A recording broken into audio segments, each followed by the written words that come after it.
Some questions? A question from Vasudev Prabhu. Can a real devotee have any freedom of action, or he does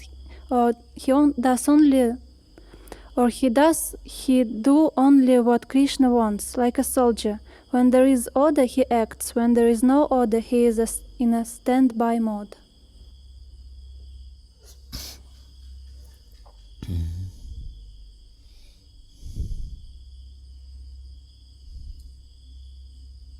Well, Krishna tells Arjuna in Bhagavad Gita, Nimitta matram bhavasavya sachin. You can be an instrument to my divine will. But there's being, a happy instrument to divine will, or reluctant. But we should resist the sort of thinking it's being imposed, forced upon you. Because otherwise, why are they having a discussion?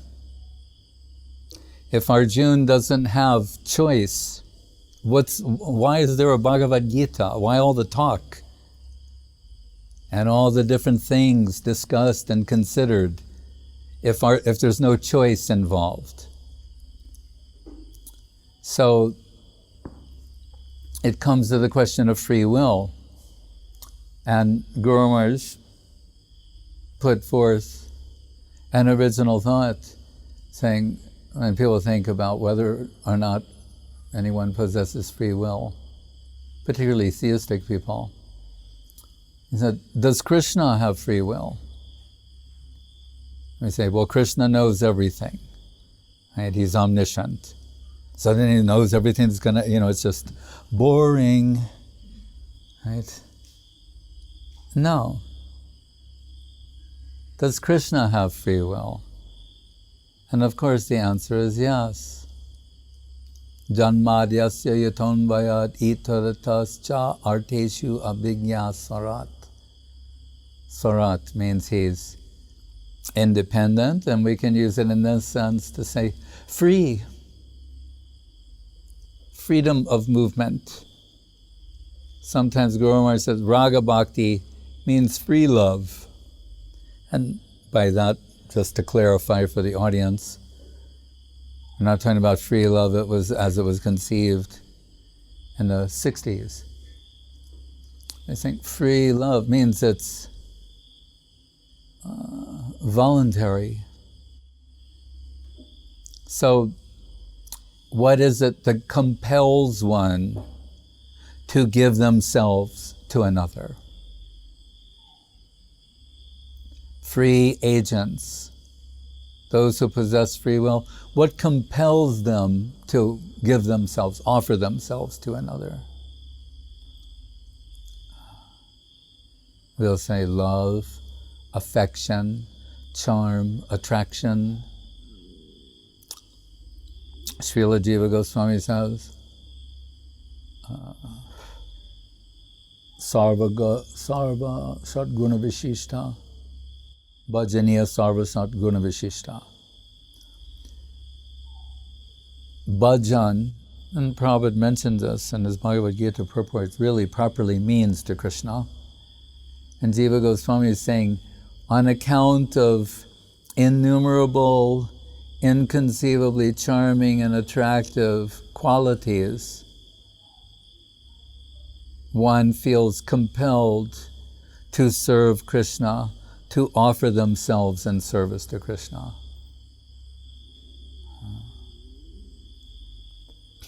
He is in the position of the absolute. We're talking about absolute will, the absolute good. And to what extent? Sometimes Srila Guru Maharaj would say, prepare to surrender yourself to a whimsical absolute. Here, in this world, we don't like the whimsical boss or the whimsical absolute. The idea that I have to subject myself to the whims of another person. But that said, even here, particularly in the in consideration of parents, more specifically mother and child. There's a stage early on in the relationship with the mother and the child where we could say the mother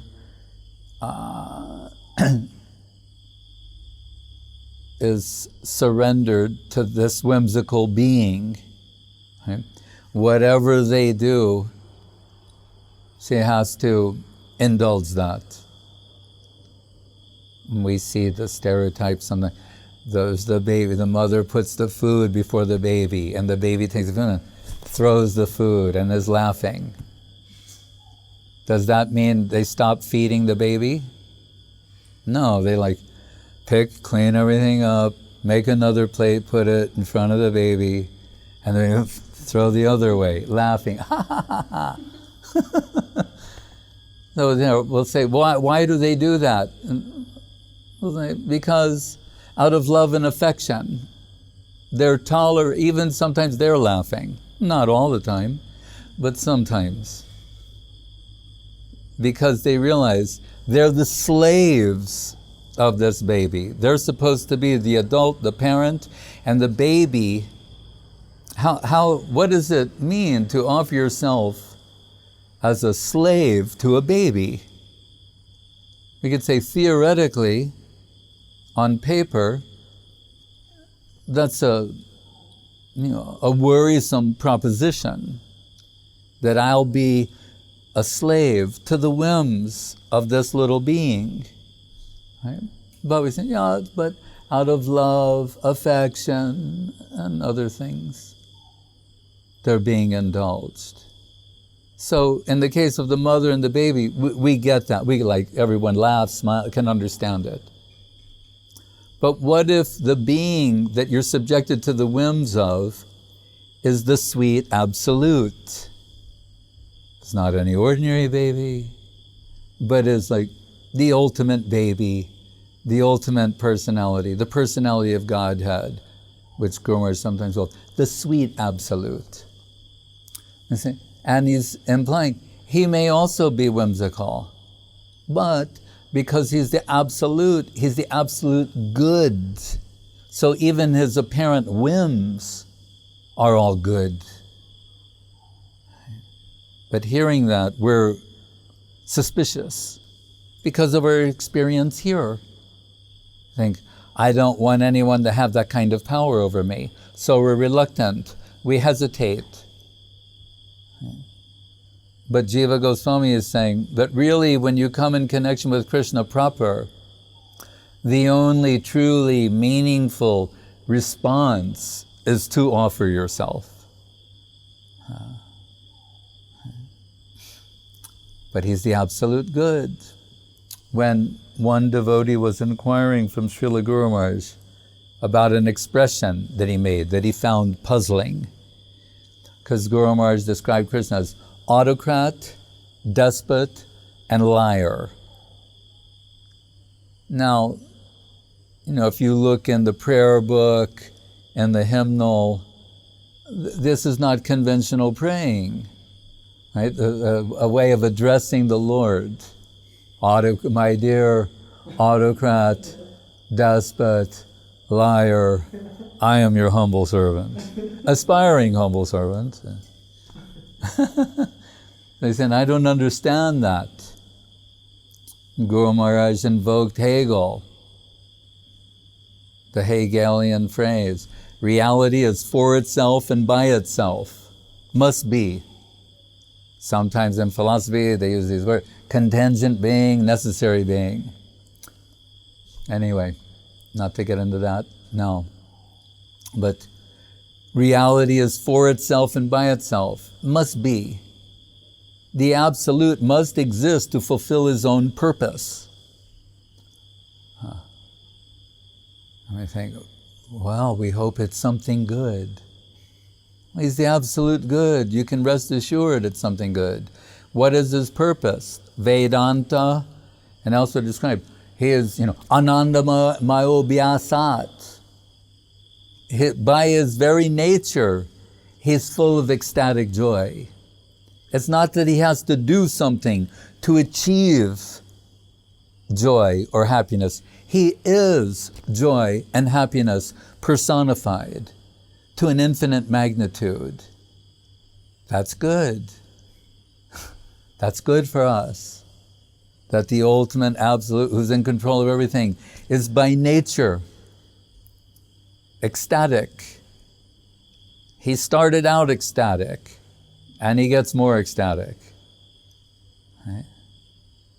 Om Purnam Adak Purnam Idam Purnat Purnam Udachyate Purnasya Purnam Adaya Purnam Eva Vasishyate. 0 times 0 equals 0, a million zeros equals a trillion zeros equals 0. 0 minus 0 equals 0. Krishna, he's always the ultimate, the absolute, full of ecstatic joy, but sometimes expanding, increasing. What does it say in Shikshasam? Anandam buddhivardhanam patipadam purnamritasvadanam sarvatma snapanam param vijayate Sri Krishna sankirtanam. An ever-increasing, dynamic ocean of ecstatic joy, but in human-like size and proportion. Krishnara Jateka Kela Savartam Naralila Naravaputara Swarup Gopavesh Venukar Navakishore Natabar Naralila Hayanurup. One poet said, and it was interpreted along humanistic lines, saying, man, the concept of man is superior to God. Right? And all the humanists are going, yeah, we knew it all along. He got many likes on his Facebook page.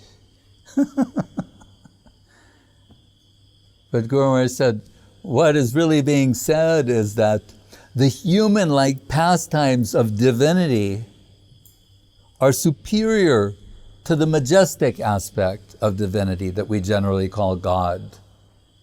Saraswati Thakur didn't favor the term God because generally you say God, it's nothing definite. Abstract, almost impersonal God, distant, remote, lacking definition. He preferred Godhead. Prabhupada, like Krishna, the supreme personality of Godhead, implying there were other personalities of Godhead. Back to Om Purnam Adak Purnamidam. More, even though he's totally complete and perfect, can still expand into more.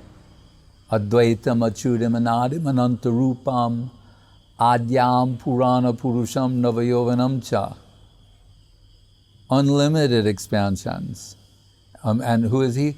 Purana Purusham. He's the oldest person. So for those living confined to the realm of time and space, say, oldest person. So they think Sistine Chapel. Right? Michelangelo, that God, since he's the oldest person, must have a very long beard. As you know, he didn't have someone invent the razor yet. Way back. So, big long beard, very old, really old, wrinkly old. Not a very charming figure. But Krishna says, Purana Purusham, he's the oldest person, but Navayovanam Cha. But he's also eternally youthful. He looks more and more young and beautiful and charming and sweet and irresistibly attractive. So how can those things be considered at the same time? The oldest person who's an eternal youth. That's how Krishna appears. He said, autocrat. He exists for himself and by himself. But he's ecstatic by nature, raso vaisa, and tasteful. Tasteful. We're always hankering for taste, and to taste a wide variety of taste, but ultimately sweetness.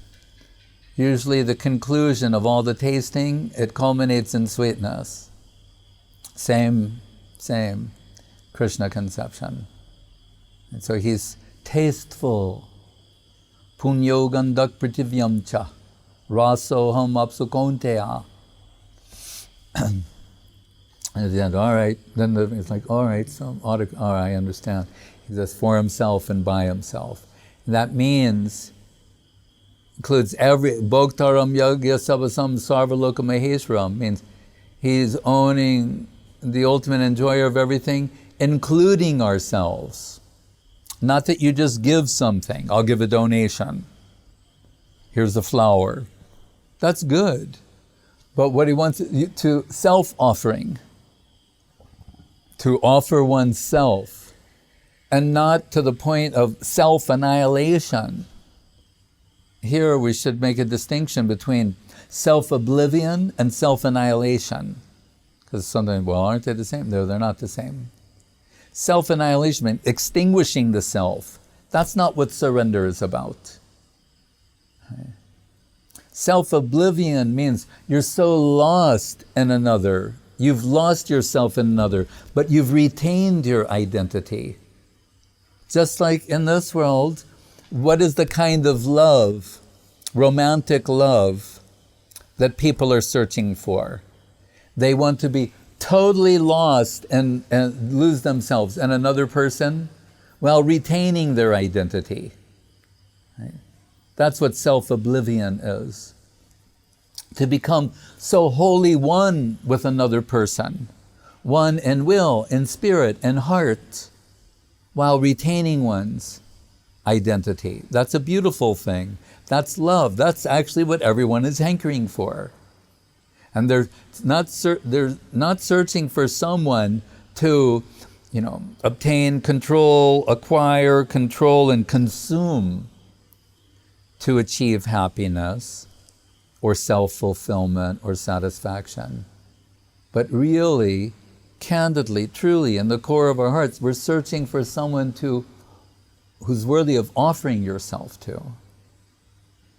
Prati anga lage kande prati anga more. No less than Srimati Radharani herself, this expression. And what is it telling us? That who is capable of satisfying every atom of every limb, of every aspect of our existence, and reciprocating the hankering of every atom of every soul. They're hankering for seeing, tasting, touching, smelling, feeling, loving. Who can reciprocate that? Necessarily the Absolute. Because we're thinking, well, I'll find one person. Is there one person in this world presently of 8 billion who can do that for me? Good luck with that program. As I mentioned, all of the social media. What was the original intention and still the intention? To bring people together. Right? So that people, and they think with all this data, it should be easier than ever to find your soulmate.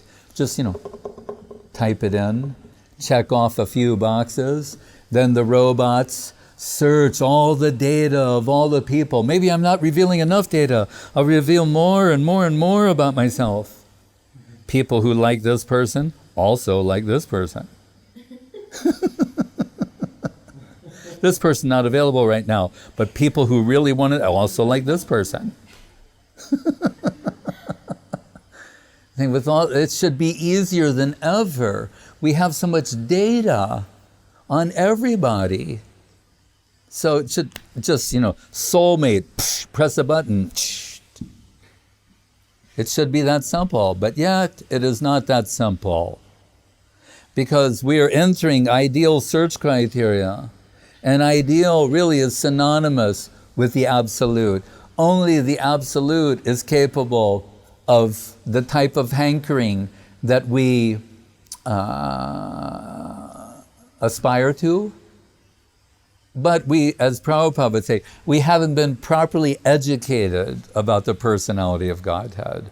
We're still thinking God is something abstract, remote, not tangible, not something you could like wrap your arms around. Right? So there has to be a process by which one can gradually reconceive the Absolute along personal lines. That's the project of the Krishna consciousness movement, is to bring people in connection, establish a loving relationship with the supreme personality of Godhead, otherwise known as Krishna.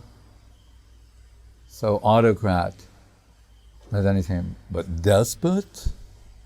Autocrat, but despot? And Guru Maharaj said, yes, because if we try to check his autocracy, we become losers. You understand? If we ascribe to democracy, we think the maximum amount of people should get together and decide what's best. So we don't like an absolute ruler. Right? We want to check autocracy. Right? Saying, but if the autocrat is not someone of this world, but in the words of Saraswati Thakur, the transcendental autocrat,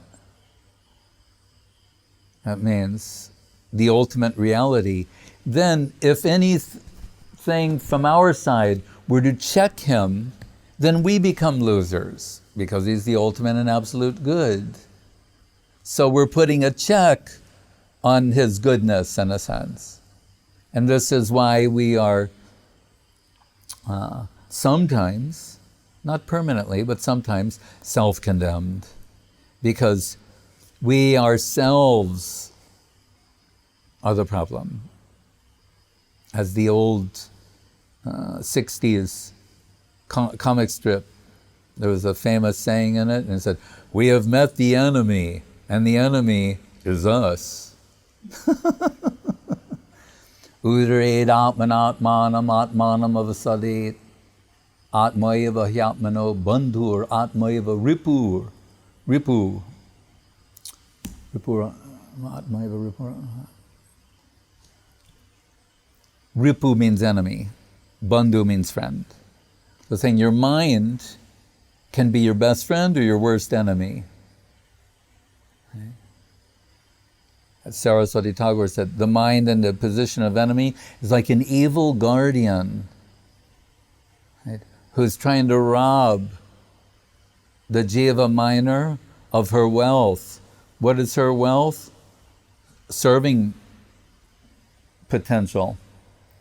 Has the potential to serve and thereby actually attract Krishna. Right? Rupa Goswami has a verse that quotes a parallel verse that more or less mirrors the sentiments of his own from Narada Pancharatra. Sarvopadi viniruktam tatparatena nirmalam rishikena rishikesha sevanam bhakti rushate. Upadi means it means different things, but how shall I say?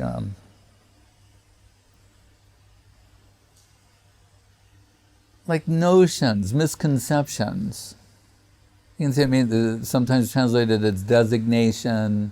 Sometimes it means rank. It means different things, but really what it means is giving up all these varieties of misconceptions of who we are and what our potential is. That's what it means.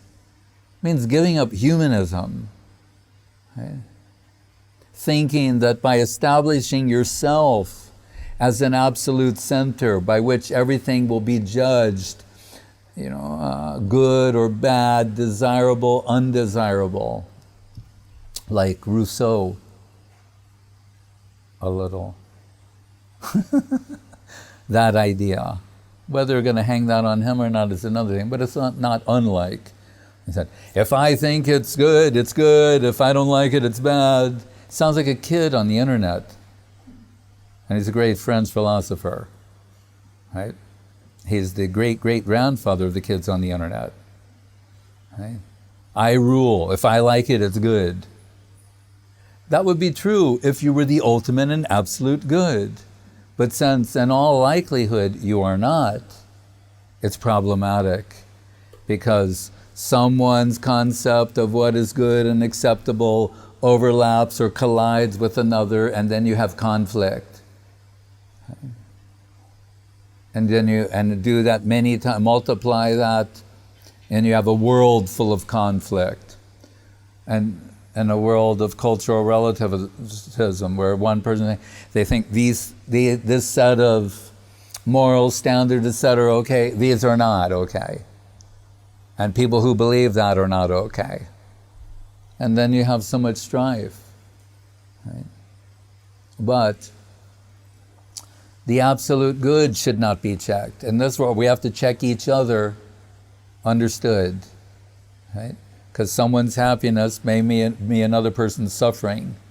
So then you have to have some basic rules here. That you can do whatever you want as long as what you want to do doesn't hurt other people. Some people would say, like, that's a good rule. Let's follow that one. But if someone is the absolute and ultimate good, you don't want to check them. So autocrat, despot. Just Krishna should be allowed to do anything and everything. And that's good. When Achyutananda was fasting for a few days, he's staying in Mayapur trying to find a land for what would become ISKCON Chandralaya, Mayapur Mandir, staying with a god brother named Damodar Maharaj. Damodar Maharaj went to Calcutta for a few days, and like they do in India, where all the bhoga was, it was kept under lock and key. So he took the key with him. Not on purpose, but just out of habit. So Achyutananda, he's there.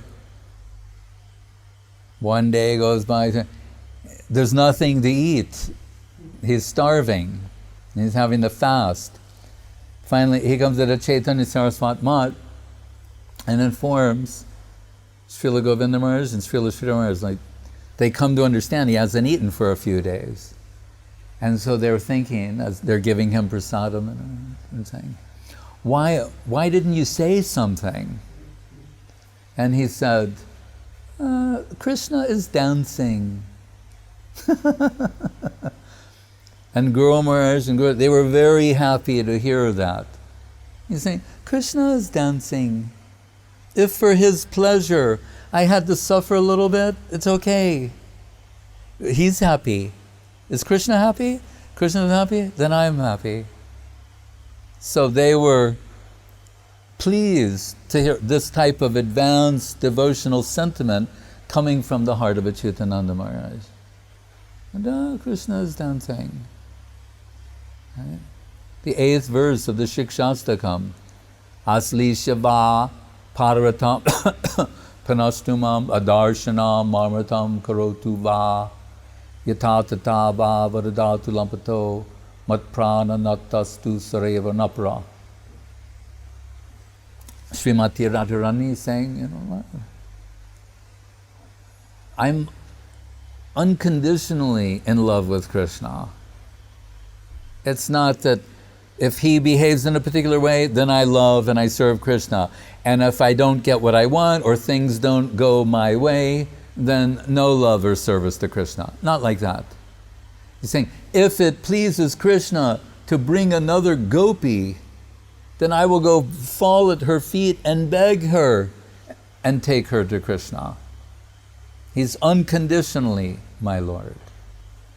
Right? If it makes me, if his happiness breaks my heart, then that'll be my joy.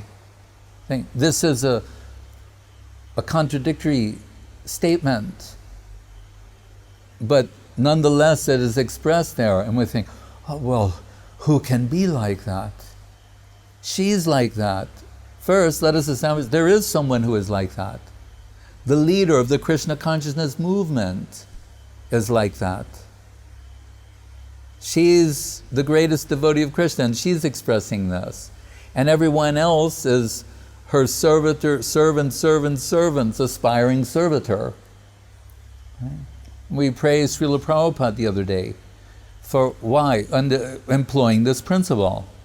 He's happily at Radha Damodar Mandir in Vrindavan, Rupa Goswami, Jiva Goswami, Krishna's Kaviraj, all the Goswamis' temple, everything. He's got Charitamritam, Bhagavatam, his Harinam, Mahamantra, Krishna Prasadam. He could, and he's in advanced age.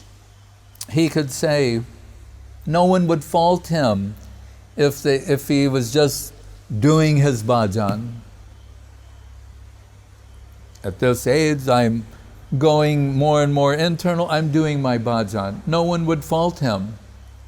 But Vilasatu Hridi Nityam Bhakti Siddhanta Bani. But the voice, the order of Saraswati Thakur is like playing in his heart.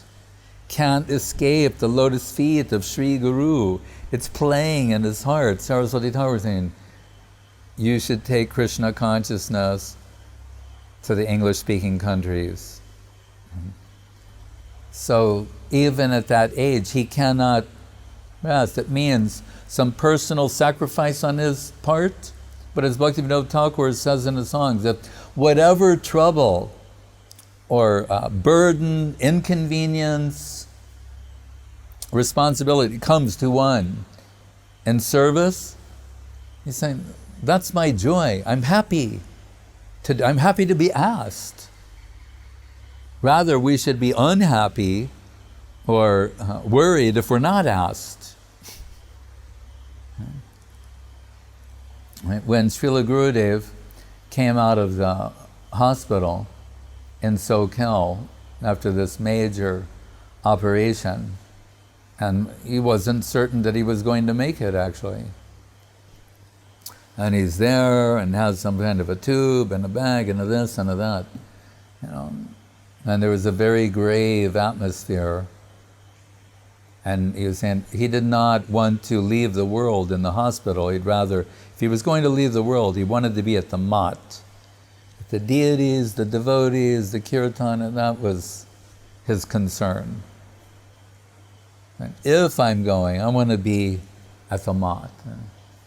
But in the midst of that condition, then there's a group of devotees there with him, and then it was conveyed to Srila Gurudev, Srila Govinda Maharaj, that someone was requesting initiation. And I saw his whole demeanor change. And he became very happy, and he said, he said, oh, they still want service from me. That's how he expressed that. In the upper world, they still want to take some service from me. I'm so happy to know that. His fear was not in dying. His fear was that his service was no longer needed. Neham vikramanashosti pratyavayo navidyate swalpam vapyasya dharmasya trayate mahato bayat. The Mahabhai, greatest fear. Sometimes Srila Prabhupada rendered it as like, because it's saying, even swalpam apyasya dharma, even a little bit of Krishna consciousness will save you from the worst sort of material consequences. What is that? Prabhupada said, rescending into the animal species. And I remember along similar thoughts when I was collecting in Calcutta many years ago, like 1974, and I would see on Mahatma Gandhi Road that we were talking about the other, what are called telawalas. That means like there's this bamboo ladder on two wheels in the middle, like a seesaw, goes like that, and they load like Elmiras, these giant metal cabinets, and then you see two men like in gumshoes with the towel over the like in the hot blazing Indians, they're pushing this up Mahatma Gandhi Road. And they're sweating and they're struggling to do this in the rush hour. And all they eat is like fried chickpea flour and chilies. there's this little like rickshaw. It's not even a restaurant, it's just like a tree, where there's a man with the brass plates, and he puts the fried chickpea flour on the plate, a few green chilies, and they get some water, and you pour the water in, go like this, take a chili, and eat like that. It's supposed to give you energy. So I would like see that all the time while I was going around trying to make life members and collect. And I was thinking, I know, Mama Janmani, I know I will have to be born again and again. But I was saying, please don't make me become a telawala. I don't think I could handle it. I'm not ready for that. So, Mahabhaya was like to be a telawala. Prabhupada on Mahatma Gandhi Road at rush hour. Prabhupada saying Mahabhaya, like go into the animal species. And that's scary, if you think about it. But Guru Maharaj answers this once in a very interesting way. He said, the greatest fear of a devotee is that their service is not being accepted. Not about whether they're going to be animal, this, is their service being accepted? That they want to know. That they're losing sleep over. That worries them. That they want to know for sure. Okay? When we know in an assembly of sages, Mahadev Shiva, he's sitting giving them instructions. They're all listening very attentively. But Parvati is on his lap while he's giving instructions. Because he's Shiva, they don't think twice about it. I think she's his eternal consort. She's sitting on his lap, and Shiva's giving them spiritual instructions. That's why he's Shiva. But we're told this Chitraketu is coming by, minor demigod, and his airplane, and he says, "What have we here?" Saying, this is shameless. In the presence of all these sages who are like brahmachari, sannyasi, you're sitting with your consort on your lap, giving them spiritual instructions. And Shiva it doesn't affect him.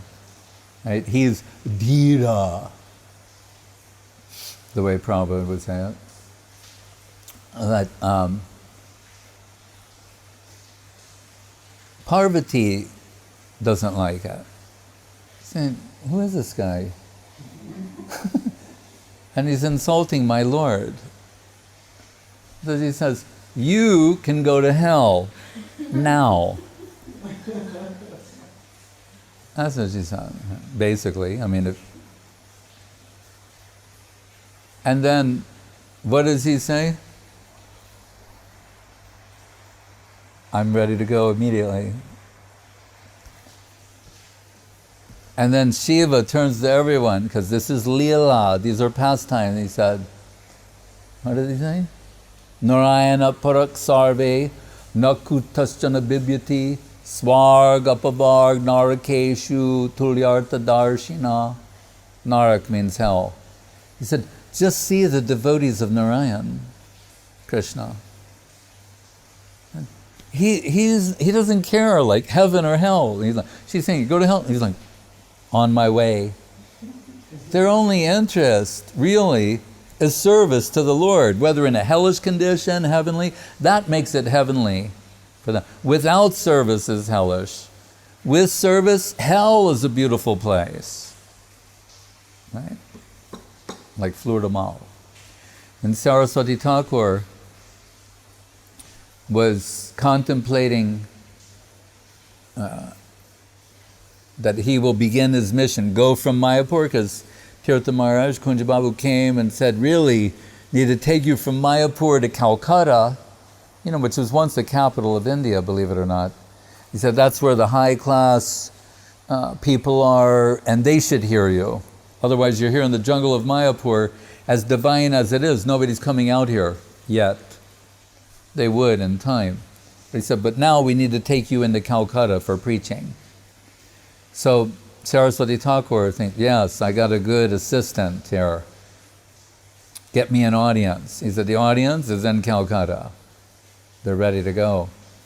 But when Gaurkishoras Babaji Maharaj hears about Saraswati Thakur's proposal, he's thinking, Prabhu, Calcutta is hell. Right? Stay in the Dham where it's safe. We're here in the Dham. Everything is fine. Don't go to Calcutta. It's a hellhole. And it's the place of Ma Kali. Right? Like they have a song there or saying, what is it? Jai Ma Kali Kolkata Wali. Saying like, Jai Ma, I'm your devotee. Jai Ma Kali, I'm your Calcutta devotee. So Gaurkishora, and don't go there. It's like the center of hell. People have described it as worse. More near the exit. So Saraswati Thakur said, oh, you don't know how much faith I have in the dust of your holy lotus feet. I will take the dust from your lotus feet, and with that dust, I can liberate thousands of Calcuttas. Right? That's how powerful, like Guru Maharaj wrote, Mahad Adbhuta Pavana Shakti Padam, such is the power of your holy lotus feet, Gaurkishora Das Babaji Maharaj. A dust from your lotus feet will liberate thousands of Calcuttas. Right? And he said, and if Calcutta is the center of hell, the heart of hell, then that's where I went to establish a temple for Mahaprabhu. Right in the center of hell. That's where I will establish my, Guru, Gauranga, and Radha Govinda. So, taking that sort of sentiment to the extreme. So the devotees, they, as Krishna says it best, Ahang bhakta paradino yasvan tantra eva dvija sarubir bhakta hridayo bhaktar bhakta janapriya. Although it was declared in the first sloka of the Bhagavatam that Krishna, he's Swarat, he's totally independent and free. Here he reveals in the 9th canto, saying, Yasvan Tantra Eva Dvija, in the presence of devotion, in the presence of my devotees and their heart, their devotional mood, it's as if I lose my independence. So as much as the devotee is the agent of Krishna, right, and utterly offers themselves to fulfill the will of Krishna, the will of the Vaishnava is supreme. Krishna, and understand the reciprocal, this, what do you say, like theorem, right? That if Krishna says, as they surrender to me, I reciprocate that. If one becomes Krishna's slave, then Krishna becomes the slave of that devotee. That is not their intention, that is not their purpose, but that is Krishna's response. Right? So in that sense, divine slavery. They're offering themselves wholesale, without, unconditionally to Krishna, and Krishna is giving himself unconditionally to the devotee. Then we should think, who can be trusted with that? What individual could be trusted that the absolute that we heard in the beginning, that whimsical absolute whom we should all submit ourselves to, subject ourselves to, that same whimsical absolute will be the plaything in the hands of a devotee? What kind of devotee? Ahangi ha nandam bande Yasyalande Param Brahma Raghupati Upajai Shrutim Apare Smritim Matare Param Tamanye Bhajant Bhatu Bhava Bhita Ahang Iha Nanda Bande Yasyalande Param Brahma. Others are searching for the Param Brahma in the Shrutis, in the Vedas, Yato Vayamani Bhutani, Jayante Yena Jata, etc. Yasmin Vigyate Sarvam Eva Vigyatam Bhavati. They want the Param Brahma from which everything came, by which it's maintained, and to which it will ultimately enter.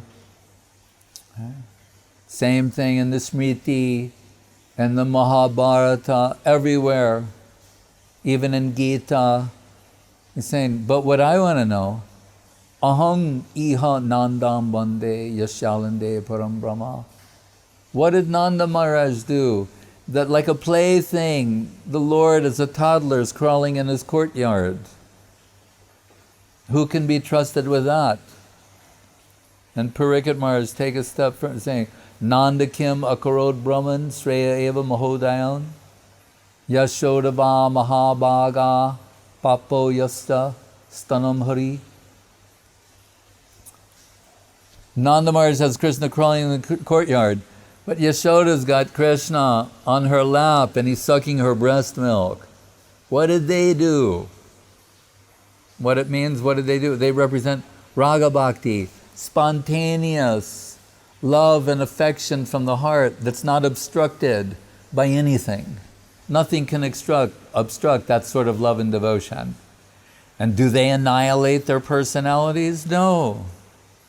But they are experiencing a sweet type of oblivion, wholly lost in love for Krishna. Holy One and purpose. Only they can be trusted with to have the absolute, the ultimate reality as a plaything.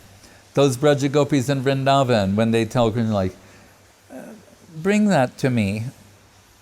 And Krishna, he's a child, picks it, brings it to them. And they go, dance, Gopal, dance, dance. Krishna starts dancing. Then sometimes they bring that, and he can't lift it. Who is omnipotent, he can't lift something. This is the play of the sweet absolute. Only those who are wholly one in purpose and heart. And by that, we mean heart, right? Not some abstract purpose thing. Heart, love, the purpose of love is, in this sense, oneness. But achintya beda bed, they're one, yet retain their identity. Otherwise, there's no possibility of loving exchange. There has to be two. Right? Eko bahushama. Then he said, okay, autocrat, despot, but liar? How about that? Liar? And Guru Maharaj said, yes, because you're not ready to hear the truth. You can't handle the truth. Right? Parokshabhada bedo yam balanam anushasanam. Like a child. You don't tell them everything at once. Is that lying? The primary teacher, when they start, you say, so all I have to learn is the ABCs? That's all. And then all the words are made from the ABCs? That's it. So I just need to learn the ABCs? Correct. It's not the whole truth, but it's true. Learn the ABCs, then you learn these words. So I learned the dictionary, all the words are in the dictionary? Yes. So gradually, the truth must dazzle gradually, lest all men be blind. Okay? There's a purpose for this lying. Or for Krishna to break his promise. Bhishmadev, he's worshipping Krishna saying how beautiful it is that Krishna broke his promise.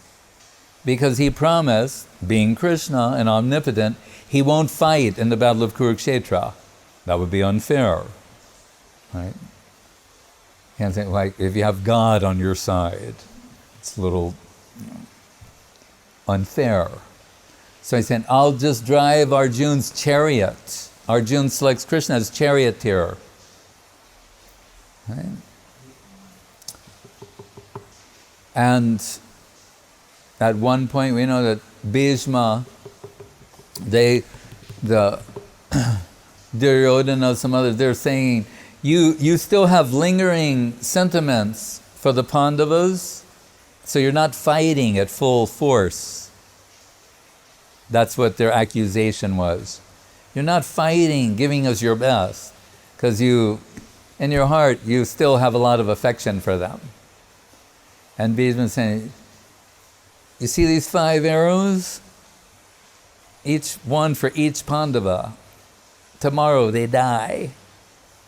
But they would fight during the day and stop in the evening. At that time, the camps sometimes visit each other. And they go to visit, and Bhishma is there, and the Kurus, they say, this is their Kshatriya spirit. They say, do you want us to just surrender without a fight and say you won? We'll do that.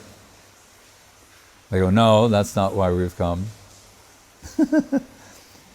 But there's some old favor, Bhishma, and they say, well, what is it that you want? Because Krishna revealed us. Say, everything same as it was, same, but one thing, those 5 arrows you have, I'd like them. So he has to give the 5 arrows that are meant to kill the Pandavas. Now Bhishma's angry. He said, tomorrow, either Krishna will break his vow or Arjun will be dead before the sun goes down.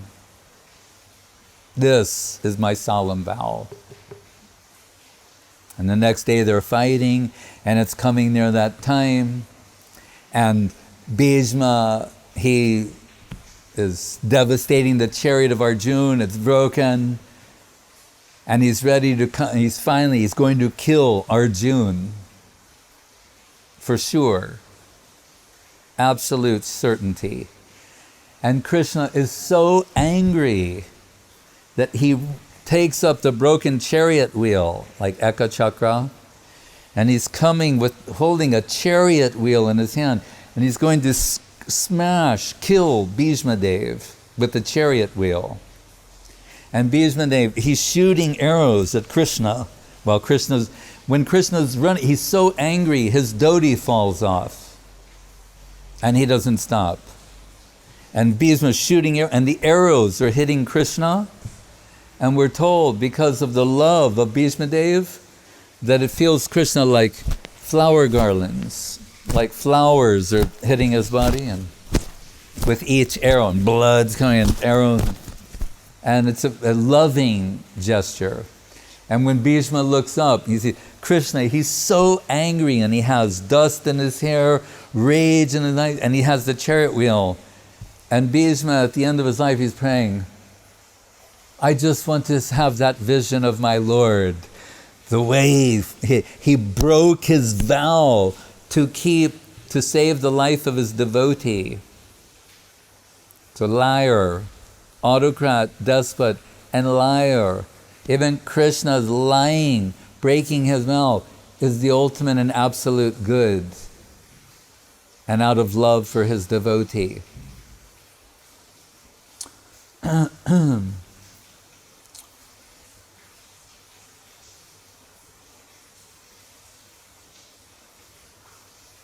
So it's only because we're not, in Prabhupada's words, properly educated about Krishna and Krishna consciousness that we're filled with hesitation. And we fear the loss of our autonomy, which is an illusion. We think we're autonomous agents, right? Although we're covered by layers of acquired tendency and acquired prejudice. We are not autonomous agents. Only Krishna is Swarat. He is the ultimate autonomous agent. Mamevangsa jiva loke jiva bhuta sanatana. And we're tiny little Krishnas. Angsa, jivangsha. Finite magnitude, easily overwhelmed by maya, by misconception. Anartha means misconception also. So really, only by offering ourselves as Krishna's agents do we move in the direction of autonomy, self-realization, self-actualization, realize our actual identity. Jive Swarupai Krishna Nitya Das. Gaudiya Mat, and they said, the British, Gaudiya Mat is just, it's about slavery, which is the degradation of human beings. We've overcome that in the Western world since the days of the Enlightenment, as we've moved away from those former misconceptions. And Saraswati Thakur said, no, to be the slave of Krishna, the servant of Krishna, that is the ultimate dignity of the human race. And Guru Maharaj gave an example. He said, when Mahatma Gandhi was advertising he needed an assistant, right? Like executive assistant, his servant, someone to be his servant. There are different ways to describe. You can say servant, slave, servant, executive assistant. You probably don't want to put slave on your business card. You know, executive slave. It's not executive assistant. No. Anyway, it said the richest men in India and the highest class men in India, they were volunteering for this subservient position. Why? Because they're thinking, Mahatma, he's such a great soul. Any connection with him will be beneficial for me. That'll be an upgrade from my present position. So Guru Maharaj is saying, we're not properly conceiving who is Krishna. We told in the beginning, Anandamayo Vyasat, Rasaraj, Krishna, the supreme and ultimate absolute good, to have an entry-level position in the Krishna world is the dignity of the human race. It's the ultimate, the highest aspiration and achievement. And it's not a low thing. We're so far removed from the truth that we think that being the servant of Krishna is something less than dignified.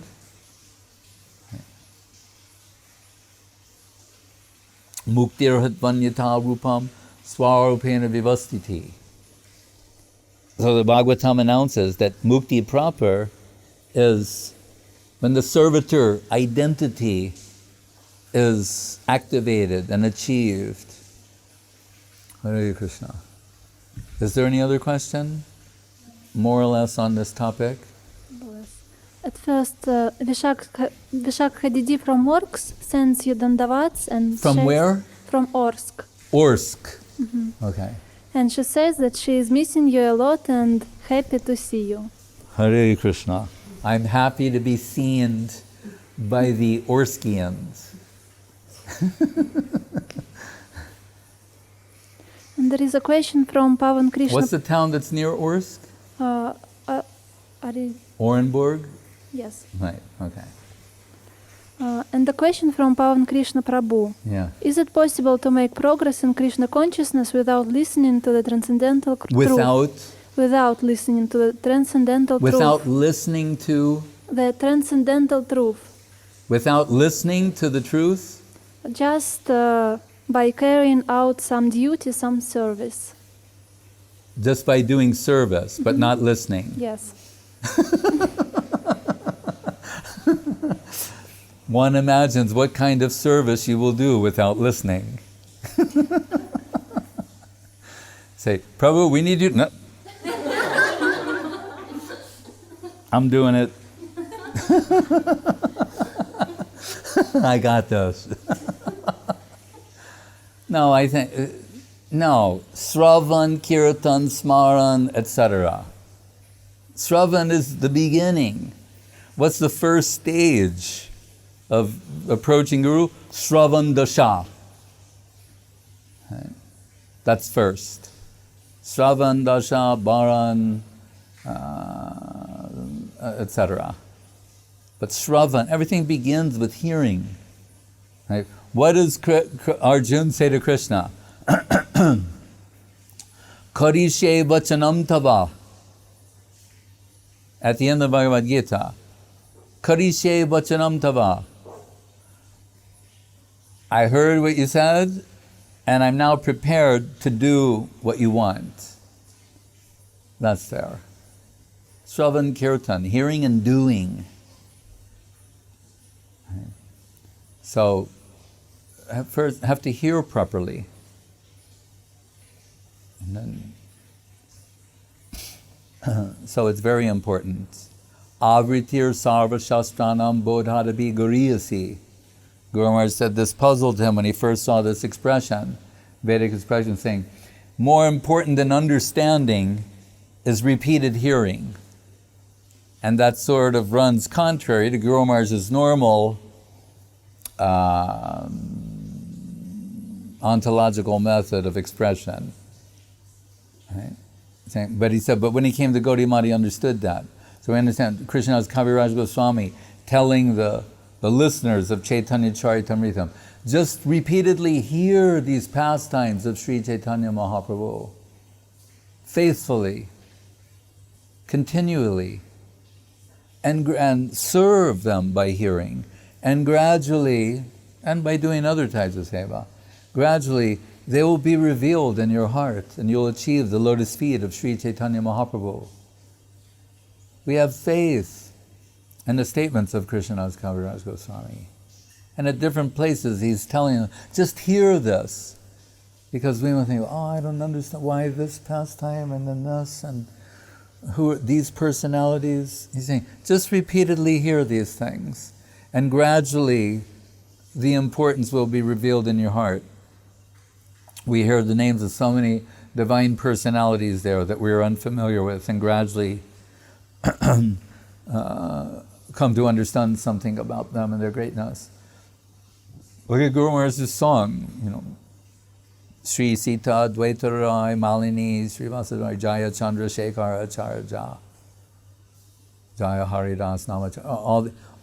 A song made up simply of names of Mahaprabhu's associates.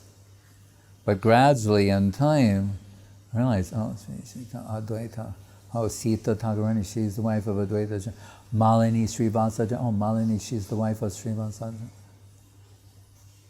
In time, something will, and then we'll hear, then Malini, she went to, with Sita, they went to, after Mahaprabhu was born,